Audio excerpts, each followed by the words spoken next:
राधानगरी तालुक्यातील भैरीबांबर परिसरालगत असलेल्या गट क्रमांक 595 मधील मारुती बापू सातपुते यांच्या शेतात दुपारच्या सुमारास अचानक आग लागली।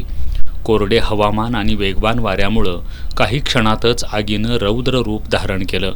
बघता बघता सुमारे 15 एकर क्षेत्रातील काजू बाग, कलमी आंबे, नारळ, पेरू, आवळा, जांभूळ यासारखी हजारो फळझाडं आगीच्या भक्ष्यस्थानी पडली। याशिवाय बांबू शेती, औषधी वनस्पती, सोलर पंप, ड्रीप सिंचन यंत्रणा आणि पाईपलाईनही पूर्णपणे जळून खाक झाली। स्थानिक शेतकरी आणि ग्रामस्थांनी मोठ्या प्रयत्नांनी आग विझवण्याचा प्रयत्न केला, मात्र तोपर्यंत मोठी हानी झाली होती। यंदा काजू पिकाला भरघोस बहर आला होता आणि तोडणी हंगामाच्या उंबरठ्यावर असतानाच ही दुर्घटना घडली। त्यामुळे सातपुते यांना मोठा आर्थिक फटका बसलाय। आगीचं कारण स्पष्ट झालं नसून ती नैसर्गिक होती की जाणून बुजून लावण्यात आली होती याबाबत संशय व्यक्त केला जातोय।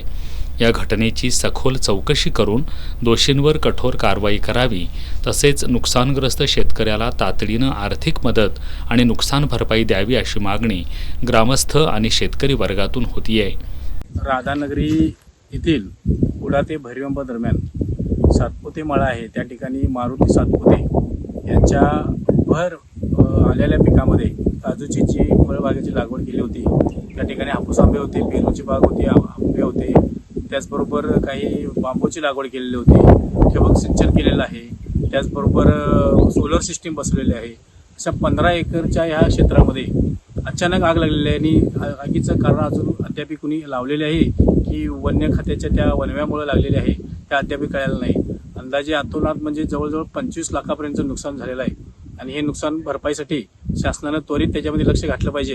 कृषी शासन असेल, वन्यजीव असेल, महसूल विभाग असेल किंवा आणि कोणतं डिपार्टमेंट असेल यांनी लक्ष घालून त्वरित याचे नुकसान भरपाईचे याचे पंचनामे करून शेतकऱ्याला न्याय द्यायचं काम केलं पाहिजे, असं शासनाकडे आम्ही विनंती करत आहोत। या घटनेमुळे भैरीबांबर परिसरात हळहळ व्यक्त होत असून प्रशासनानं तात्काळ पंचनामा करून मदतीचा हात पुढे करावा अशी अपेक्षा व्यक्त केली जाते आहे।